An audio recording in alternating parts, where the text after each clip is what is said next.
사도행전 24장 10절에서 23절은 바울이 총독에게 변론하는 내용이 기록되어져 있습니다.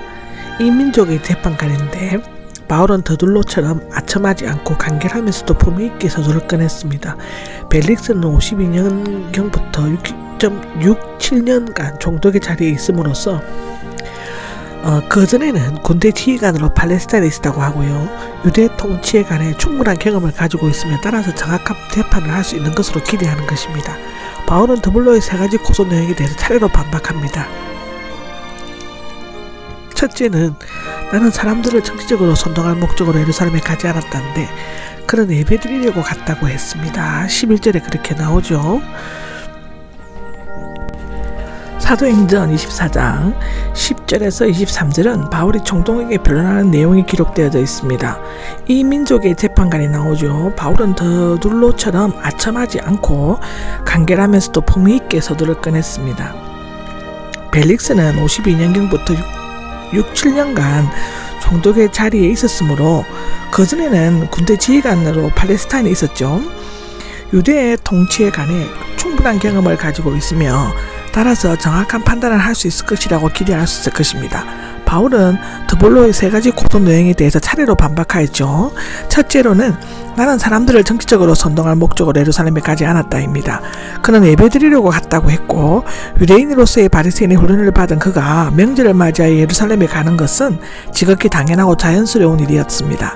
또 그는 예루살렘에서 7일, 가이사랴에서 5일을 보냈는데 불과 12일 만에 사람들을 만나 선동한다는 것은 사실상 불가능한 일입니다. 그는 단지 성전에서 조용히 예배드리고 결례의 선자로 지냈을 뿐이라고 했습니다. 성전에서 누구와 논쟁을 하거나 혹은 회당이나 시내 어느 곳에서 무리를 선동한 적이 없다고 말했습니다. 두 번째로는 나는 그들이 이단 종파라고 부르는 그 도리를 따라 우리 조상들이 하나님을 섬기며 율법과 예언서에 기록된 모든 것을 믿는다라고 하는데, 말하자면 예수 그리스도의 도리는 조상들이 하나님을 섬기고 율법에 적합하여 예언자들이 쓴 것을 믿는 일에 있어서 유대교의 본질과 전혀 다를 바가 없다는 것입니다. 이를 뒷받침하기 위해 자신이 믿고 행한 바를 세 가지로 덧붙이는데, 첫째로는 자신과 유대인들은 어려운 사람과 불의한 사람이 부활할 것임을 믿는다는 것이고, 두 번째로는 자신이 예루살렘에 돌아올 것은 선동하기 위함이 아니라 유대교의 계명을 따라 동족을 위해 하나님께 제물을 바치고 구제금을 가져다 주기 위한 것이었다고 말하는 것이죠. 그것이 17절에 나옵니다. 세 번째로는 하나님과 사람들 앞에서 거리낄 것 없는 양심을 간직하려고 힘썼다라고 합니다. 내가 청결의식을 성전들에서 행하는 것을 그들이 보았고 내 주위에 문화 소동이 없었다라고 하는 것입니다. 다만 아시아에서 온 몇몇 유대인들이 있었을 뿐인데 그들은 예루살렘 시내에서 드로피모를 보고 바울이 그를 유대인의 뜰로 들어감으로써 성전을 더럽힌다고 오해하였습니다. 그들은 고소를 제기해야 할 당사자임에도 불구하고 명제를 마치고 아시아로 되돌아갈 것 같으며 그들이 없는 소속은 완전히 불법이었죠. 바울은 자신의 말을 끝내면서 만약 현장에 있었던 아시아에서 온 유대인 당사자들이 없다면 이곳에 있는 사람들이라도 내가 공회에 섰을 때 무슨 범죄를 저질렀는지 직접 말하도록 해보라고 제안을 하였습니다. 그리고 증인이나 증거자료도 없이 어떻게 나를 고소할 수 있겠는가 하고 근본적인 문제를 제기한 후 자신이 재판받는 것은 죽은 사람의 부활 때문이라고 말하였습니다. 이것은 전혀 소송 대상이 되지 않으며 자신은 무죄라는 것이죠. 재판을 연기하였습니다. 나옵니다. 벨릭스는 빈틈이었고 철저한 사람이었기 때문에 바울을 고소할 만한 실제적인 근거와 확실한 증거가 없다는 것을 알아차렸어 근거나 증인이 없는 상태에서 로마 시민권자인 바울에게 유죄를 선고하는 것은 로마법에 어긋나는 일이었을 뿐만 아니라 로마 당국으로부터 문책을 받을 수 있는 사안이었습니다. 그는 이 도리 즉 기독교에 대해 잘 알고 있었는데 아마도 그는 수년간 유대 지방을 다니면서 예루살렘이나 가이사랴 주변의 많은 것들을 보고 들었을 것이며 특별히 두 번째 아내인 아그리빠 1세의 딸인 유대 여자 드루실라에게서 많은 정보를 얻을 수 있었습니다.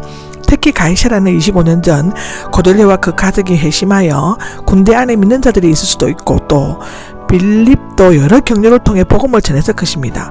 그는 더블로와 바울의 진실성을 천부장에게 확인한 다음 판결하겠다고 말하면서 재판을 연기하였죠. 어쩌면 그는 이 재판을 통해 돈을 받기 위해 또는 유대인들의 마음을 얻기 위해 재판을 연기했을지도 있습니다. 벨릭스는 백부장에게 명하기를 나오는데 재판에 대한 최종 판결이 내리기 전까지 바울은 범죄인이 아니었죠. 그러므로 로마 시민에게 합당한 취급을 하도록 바울에게 어느 정도의 자유를 주었고 또 친구들이 찾아오거나 돌보아주는 것을 허용하였다고 합니다. 여기 24절과 27절은 바울이 가이사랴 감옥에 갇히고 벨릭스와 드루실라를 만나는 내용이 기록되어 있죠. 드루실라는 벨릭스는 3번 결혼했는데 첫 번째 아내는 안토니아와 클레오파트라 사이에서 태어난 셀레나, 즉 그 남편은 마우리타니아 주바 왕이었습니다. 그리고 그의 딸 루드실라였고 두 번째 아내는 아그리파 1세의 딸이며 아그리파 2세의 누이이자 버니게의 자매였죠. 15세에 에메사의 왕 아시리와 결혼했다가 1년 후 벨릭스와 재혼을 하였습니다. 아그리파라는 이름을 가진 그의 아들은 베스비우스 화산 폭발 때 죽었죠. 그때가 AD 79년입니다. 세 번째 아내 이름을 알려지지 않고 있고 그리스도 예수를 믿는 것에 대해인데 벨릭스와 드루실바가 그리스도 예수를 믿는 것에 대해 바울의 말을 들으려고 한 것은 단순히 재판을 위한 것은 아니었을 것입니다. 어쩌면 냉혹한 벨릭스는 인생에 있어서 무엇인가에 여전하고 싶은 심각한 문제에 직면하고 있을 수도 있습니다. 한편 드루실라는 아버지 아그리파 1세가 야고보를 처형하고 베드로를 죽이려 했던 아버지가 가이사랴에서 비극적인 최후를 맞이한 것은 지금 자기 앞에 있는 바울이 믿는 신앙을 파괴했기 때문이라고 생각할 수도 있습니다. 그 후 그녀는 귀한 삶을 살면서 기독교에 많은 관심을 가졌고 믿는 것에 대해 듣기를 원했던 것 같습니다. 의로움과 절제와 장차 오는 심판은 바울은 그들에게 듣기 좋은 위로의 말이나 자신의 결백함에 대해 변명하는 말을 하지 않고 복음의 핵심 내용에 대해서 이야기하였습니다. 드루실라는 어떻게 들었는지 모르지만 벨릭스는 즉각적인 반응을 나타내었습니다. 그는 두려워하면서 말을 중지시키고 돌려보냈는데 유대 총독들은 최악의 총독이라는 평을 받을 만큼 온갖 악행을 저지르는 부도덕한 그는 장차 오는 심판에 대해서 말을 듣자 두려워하지 않을 수가 없었을 것입니다. 그는 계속 못된 짓을 계속하다가 유대인의 탄원에 의해 로마로 소환되었죠. 만일 이때 그가 바울의 말을 듣고 회심했다면 고넬료에 못지않은 역사에 길이 남는 위대한 믿음의 사람이 되었을 것입니다. 의로움과 절제와 장차 오는 심판은 바울은 그들에게 듣기 좋은 위로의 말이나 자신의 결백함에 대해 변명하는 말을 하지 않고 복음의 핵심 내용에 대해서 이야기하였습니다. 드루실라는 어떻게 들었는지 모르지만 벨릭스는 즉각적인 반응을 나타내었습니다. 그는 두려워하면서 말을 중지시키고 돌려보냈는데 유대 총독들은 최악의 총독이라는 평을 받을 만큼 온갖 악행을 저지르는 부도덕한 그는 장차 오는 심판에 대해서 말을 듣자 두려워하지 않을 수가 없었을 것입니다. 그는 계속 못된 짓을 계속하다가 유대인의 탄원에 의해 로마로 소환되었죠. 만일 이때 그가 바울의 말을 듣고 회심했다면 고넬료에 못지않은 역사에 길이 남는 위대한 믿음의 사람이 되었을 것입니다. 26절은 자주 바울을 불러들였다가 나옵니다. 자주 부른 이유는 돈을 받을 수 있지는 않을까 하는 기대 때문이었습니다. 아마도 벨릭스는 바울이 많은 상속재산을 가지고 있거나 많은 돈을 움직일 수 있는 인물이라고 생각했을 것입니다. 로마 총독들은 때로 제수를 석방하는 대가로 많은 뇌물을 받았죠. 지금도 여러 가지 그런 경우가 많습니다.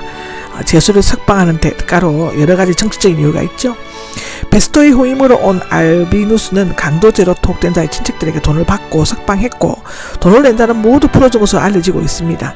그가 죄 없는 바울을 2년 동안 감옥에 붙잡아 둔 것도 뇌물과 관련이 있을 것으로 추측되어지고 있습니다. 2해가 지난 후 감옥에 가두어 두었다가 나옵니다. 벨릭스는 베스토가 후임으로 왔지만 유대인들에게 호감을 사리고 바울을 그대로 감옥에 가두어 두었습니다.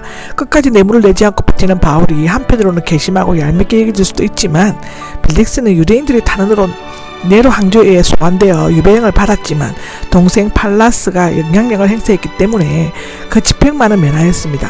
한편 바울은 가이사랴 감옥에서 여러 번 편지들을 썼을 것으로 추측되고 있습니다.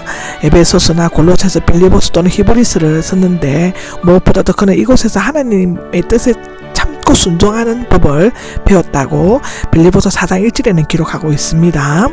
이것으로서 24장 끝이죠.